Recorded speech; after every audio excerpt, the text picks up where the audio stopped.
Welcome back to the David Pakman Show. I'm Farron Cousins from Ring of Fire, sitting in for David Pakman. But, as I mentioned at the beginning of the show, David will in fact be back on Monday with fresh content for you.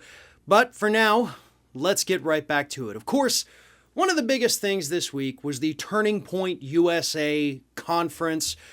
And as we all know, one of the featured speakers was Kyle Rittenhouse. And when Rittenhouse emerged onto that stage, it was basically like WWE, right?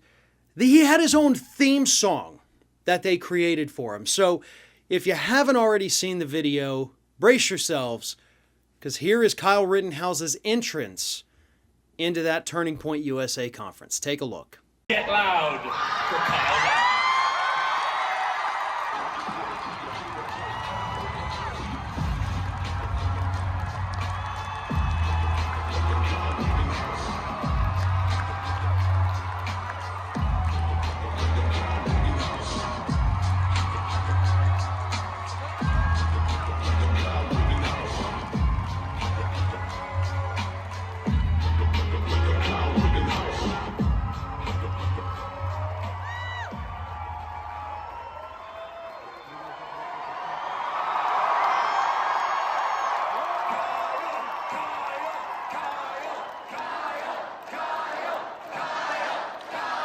The crowd loved him. You heard chanting, Kyle, Kyle.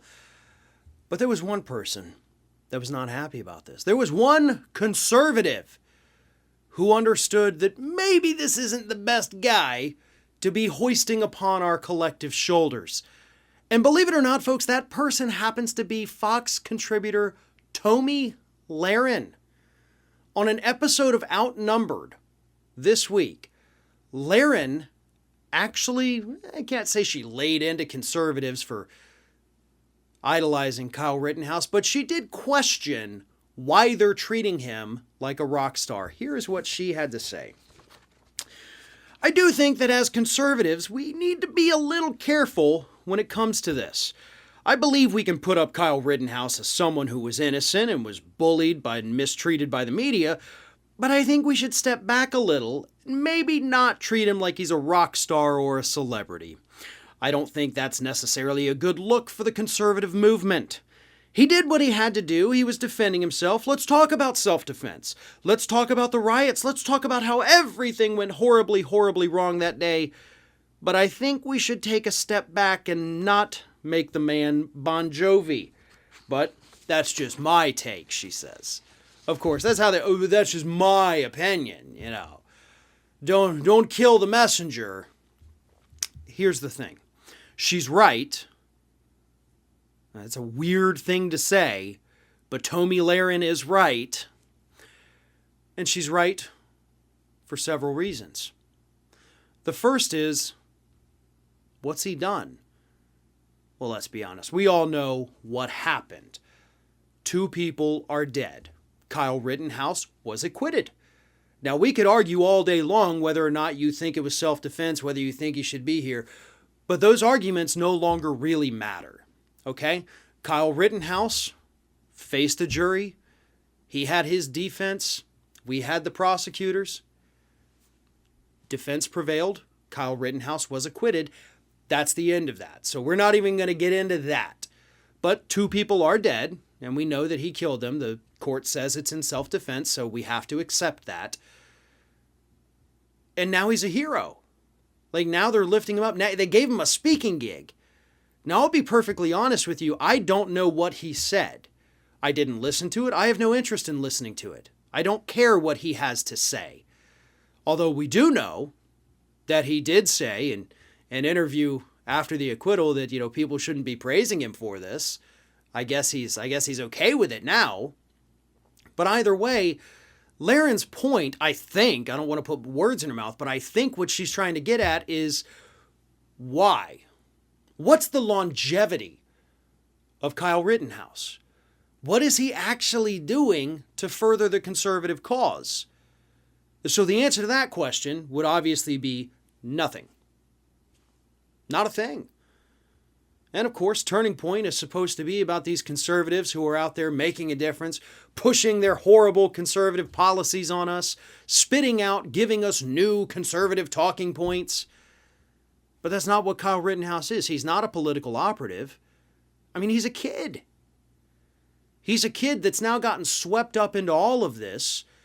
And honestly, I don't think he understands it either. I don't think he knows where he's going with this. Does he have a future in the conservative movement? Does Kyle Rittenhouse have a shelf life?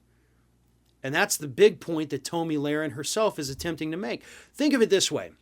And I pointed this out actually on Fair and Balanced as well. The McCloskeys, right? The St. Louis gun couple. We all remember them, right? What are they doing now? They were conservative heroes. Heck, they had a speaking spot at the GOP convention last year. Where are they now? Are they still these conservative rising stars? I know the guy was going to run for Senate, and I don't think that went very well for him. I don't even know if that's still happening, because nobody cares about the McCloskeys anymore. And the same thing will eventually happen to Kyle Rittenhouse. Maybe, the gun rights organizations will try to use him as a poster child. Maybe he'll do that, maybe he won't. That's all pure speculation at this point, to be honest. We don't know what he will or will not do with this newfound fame. But one thing we can pretty much all come to the same conclusion on is that based on others who've been in this situation before, the fame doesn't last. The spotlights fade, they disappear, and people will forget, except the families affected, who this individual is, and they won't care anymore. And I would like to think that that's what Tomi Lahren was getting at. But I also think there could be a degree of jealousy there, right? And let's face it, a couple years ago, Tomi Lahren was the it girl, right? She was the one everybody was clamoring for. She was the one making the headlines. She was the one out there helping craft the direction of the Republican Party. A lot of people forgot she existed. So maybe, and this is, to pull a Lahren, that's just my opinion. Maybe she's a little jealous of having to share the spotlight. Maybe she's a little jealous that the spotlight's not on her anymore. People have moved on. And what's funny about that is I actually said that many years ago when she first burst onto the scene, because I have been in this business for going on 18 years. We have seen them come and go. We have seen the fly-by-nighters. They make a big pop, they make a big splash, they hang around for a bit, sell a couple of books, and then they disappear. They fade off into obscurity because the Republican movement, this conservative media thing, it's always trying to find the next hero, trying to find the next big thing, trying to find the next pretty face in many instances. And Tomi's star is fading. Relegated to a weird show on Fox, having to appear on a midday show to tell people that it's a little cringeworthy what the Republicans are doing with Kyle Rittenhouse. Yeah. Next stop is Hollywood Squares, maybe Dancing with the Stars. And people will have forgotten all about Tomi Lahren at that point. And that's, I think, what really scares her the most. Yes, conservatives should not be hoisting Kyle Rittenhouse upon their shoulders. But Tomi Lahren speaks from experience. She knows what it's like, and she knows how much it hurts when you come crashing down to reality.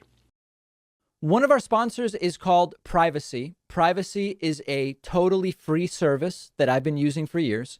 Privacy lets me create virtual payment cards with one click, and when I use the virtual card, the money is taken out of my bank account. You can create multiple cards, delete them, freeze them, set a spending limit on them. Let's say I'm signing up for a free trial and it requires a credit card.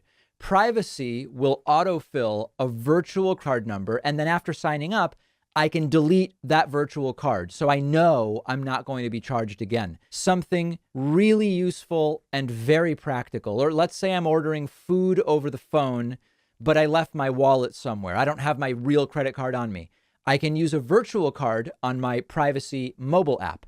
But really the best part is you're not out there exposing your real credit card number, so you're not as susceptible to data breaches and identity theft.